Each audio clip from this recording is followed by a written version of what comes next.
নমস্কার, দুনিয়াদারিতে আপনাদের সকলকে স্বাগত। আপনাদের সঙ্গে আমি সোনিয়া। আজ দুনিয়াদারিতে থাকবে এক রোবটের কথা। আচ্ছা, কল্পনা করুন এমন এক পৃথিবী। মানুষ তো কল্পনা করতে ভালোবাসে, তাই কল্পনা করুন এই পৃথিবীর কথা, যেখানে শিশুরা আর মায়ের গর্ভে জন্ম নিচ্ছে না। কি শুনে অবাক লাগছে? ভাবছেন কি বলছি? হ্যাঁ, ধরুন শিশুরা ভূমিষ্ঠ হচ্ছে যন্ত্রের ভিতর থেকে। এআই এর যুগে দাঁড়িয়ে এমনটাও সম্ভব সম্ভব হতে চলেছে। তবে এটা কোনো কৃত্রিম বুদ্ধিমত্তার কামাল নয়। চীনে যন্ত্রের ভিতর থেকে জন্ম নেবে মানব শিশু। শোনা যাচ্ছে বেজিংয়ের বিজ্ঞানীরা বিশ্বের প্রথম গর্ভধারণ রোবট তৈরির কাজ করছেন, যা সম্পূর্ণ মেয়াদ পর্যন্ত মাতৃজঠরের মতো ভ্রূণ ধারণ করবে। এই খবর প্রকাশ্যে আসতে বিশ্বের চিকিৎসা জগতে স্বাভাবিকভাবেই আলোড়ন পড়ে গিয়েছে। বিতর্ক তৈরি হয়েছে রোবোটিক্সের গ্রহণযোগ্যতা নিয়েও। এই প্রকল্পটি তৈরি করছে গুয়াংঝো ভিত্তিক প্রতিষ্ঠান কাইভা টেকনোলজি, যার নেতৃত্বে রয়েছেন বিজ্ঞানী ডক্টর ঝাং চিফেং। এক কনফারেন্সে তিনি দাবি করেন, রোবটের গর্ভে ভ্রূণটিকে প্রবেশ করানোর অপেক্ষা। তারপর মানুষ এবং রোবটের পারস্পরিক সিদ্ধান্তের মাধ্যমেই ভ্রূণটি তার ভিতরে বড় হতে থাকবে। চীনের এই বিজ্ঞানীদেরও বক্তব্য, তারা এমন একটি হিউম্যানয়েড রোবট, অর্থাৎ মানুষের মতো দেখতে রোবট তৈরি করছেন, যা একজন মায়ের মতোই গর্ভে সন্তান ধারণ করতে সক্ষম। বিজ্ঞানীরা জানিয়েছেন 2017 সালে প্রিম্যাচিওর মেষ শাবকদের বাঁচিয়ে রাখার জন্য কৃত্রিম বায়ো ব্যাগের মধ্যে রাখা হয়েছিল। ওই বিশেষ ব্যাগেই তাদের বড় করে তোলা হয়েছিল। আর এই ভাবনা থেকেই নাকি গর্ভধারণ রোবট তৈরি করা হয়েছে। গোটা বিষয়টা কিভাবে সম্পূর্ণ হবে, নিশ্চয়ই এই প্রশ্ন আপনাদের মনে ঘোরাফেরা করছে। গর্ভাবস্থায় 9 মাস রোবটের পেটের মধ্যেই ভ্রূণ বেড়ে উঠবে। তার জন্য রোবটের জঠরের মধ্যে থাকবে কৃত্রিম অ্যামনিওটিক ফ্লুইড।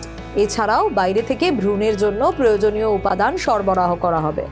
গর্ভস্থ ভ্রূণকে রাখা হবে এক কৃত্রিম ইউটেরাসে এবং তার বেড়ে ওঠার জন্য প্রয়োজনীয় পুষ্টি পৌঁছবে এক টিউবের মাধ্যমে।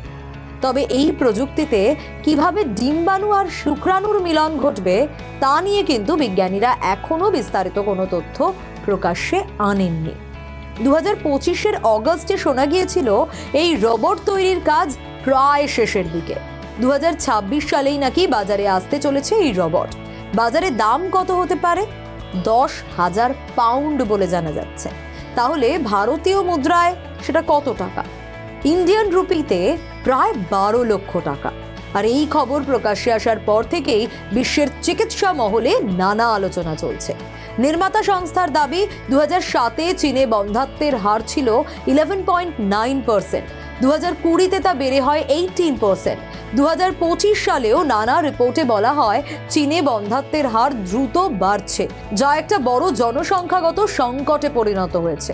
আর এই হার নাকি আরও বৃদ্ধি পাবে বলেই ধারণা করা হচ্ছে, যার ফলে চীন সরকার আইভিএফ এর সুবিধা বৃদ্ধি করছে।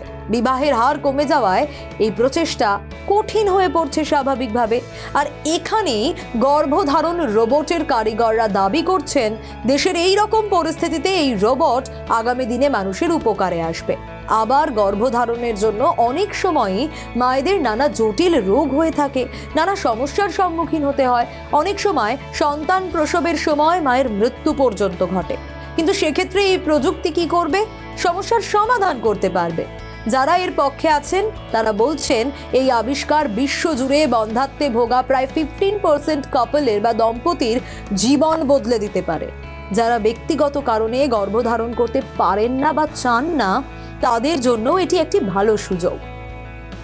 তবে গর্ভধারণ সংক্রান্ত বিষয় নানা দেশেই কিন্তু বিভিন্ন আইন রয়েছে।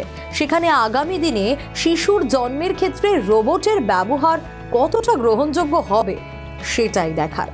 দুনিয়াদারিতে তাই আজ এ কথাই আপনাদের জানালাম।